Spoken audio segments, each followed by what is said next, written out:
জেলেদের বর্তমান খুব খারাপ অবস্থা। এবছর শীতের মৌসুমে এমনিতেই মাছ নদীতে হয় নাই, আর তারপরে এখন আবার অবরোধ, ওদিকে তেলের দাম অনেকটা বেশি। এই কারণে জেলেরা এখন খুব খারাপ অবস্থায় আছে। বর্তমানে জেলেদের খুবই অসুবিধা, সাগরে যাওয়ার মতো কোনো তেল নিয়ে যাইতে পারতেছে না। দুই একটা বোট ভবিষ্যৎ যায়, হ্যাঁ মানে মনে করেন তেলের দাম আগে দেওয়া হলে হ্যাঁ ডাবল নিয়ে দেওয়া লাগে। জাল না পাইতে পারি, মাছ না ধরতে পারি, আমাদের সংসার আদি সবই বন্ধ হয়ে যাবে। আমি বাচ্চা কি খাওয়াবো, আমরা কি খাবো, মা বাপ নিয়ে কিভাবে বাঁচবো সেটাই বলতে পারি না। আমাদের সরকার এই যে আবেদন, যেন আমাদের কিস্তিটা এই 2 মাসের জন্য কিস্তিটা বন্ধ করে দেয়। আমরা তো শিখছি এই জাইল্লা কাম, আমাকে তো এই কাজ করেই খাওয়া লাগে। আমরা গরিব মানুষ, আমাকে তো দুইটা সরকারের চাউল টাউল দিলে তো আমরা ভালো গত পৌষে বিগত দিন মাছ পড়ে নাই। এই কদিন ধরে মাছ সাগরে পড়াতেছে, কিন্তু আগে তেলের বিল ছিল 22,000 টাকা, এখন তেলের বিলের তাও চুরি করে আনা লাগে। বড় বড় ডিলার আছে, ওনাদের কাছ থেকে মনে করেন যে তেল ওনাদের জব্দ আছে, তাও আনতে গেলে 30,000 32,000 টাকা নিচে বিল পাওয়া যায় না।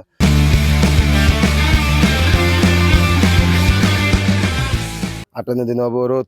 হ্যাঁ, এখন যে জেলেরা কি করবে, তাদের কিস্তি ঋণ ফিন দিয়ে তার কোনো ভাষা নাই বলার। কিন্তু আসলে যে আমাদের দুর্ভোগ, এই দুর্ভোগ তো আমাদের কমতে আসে না। আমাদের প্রত্যেকের মনে করেন কিস্তি, আমাদের নদীর উপরই ব্যবসা। এই ব্যবসা ছাড়া মনে করেন আমাদের খোরাক চলে না। এখন প্রত্যেকের মনে করেন একজনের মাসে মনে করেন কিস্তি আছে 15-20 হাজার টাকা করে। এখন যদি সরকার এই কিস্তিটা যদি মাফ করতে বা 10,000 টাকা সাহায্য দিত, তাহলে মনে করেন এটা নিয়ে তারা জেলেরা বাঁচতে পারতো। অবরোধ দাঁড় করতে ছাড়া কোনো উপায় নাই, ঋণ ফিনে ভর্তি। কারণ আইসে অবরোধ কি খামো হেই করতে পারি না। শুধু কোম্পানি না, আমরা যে জেলেরা যারা যাই তাদেরও কষ্ট হয়। এই তেলের দাম টাম বাড়াইছে, তাছাড়া এই যে অবরোধ দেশে ধরেন আমরা এই জেলের এই 65 দিন অবরোধ, এখন তো কোনো কাজ বাজ নাই দেশে, মানুষজন খুব কষ্টের মধ্যে আছে, সংসারের প্যারা আছে। এখন যদি সরকার আমাকে যদি একটু অবিদ্যার একটু মানে মোটামুটি দরিয়া হচ্ছে আমাকে বেশি দেয়, আমার কিস্তি বেদা আছে, তারপর কিভাবে চলবো।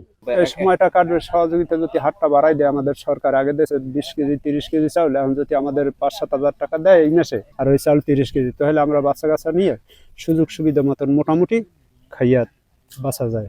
এনজিওর কাছ থেকে ঋণ নিল, সেটা যদি মকুব করে দেয়, এই বিষয়ে আমি ঊর্ধ্বতন কর্মকর্তার সাথে আমাদের যে অধিদপ্তর আছে ওইখানে আমরা কথা বলতেছি, যাতে ওনারা কিছুটা হলো রিলিফ পায়। কারণ আসলে জেলেরা এই মুহূর্তে একটু কষ্টের মধ্যে আছে। এবছর 27,250 জন জেলে পরিবারকে প্রত্যেকে 77.33 কেজি করে বিজিএফের আওতায় চাউল দেওয়া হবে। 31/5/2026 মধ্যে সামুদ্রিক জেলেদের যে বিজিএফ, এটা বিতরণ সম্পন্ন করা হবে।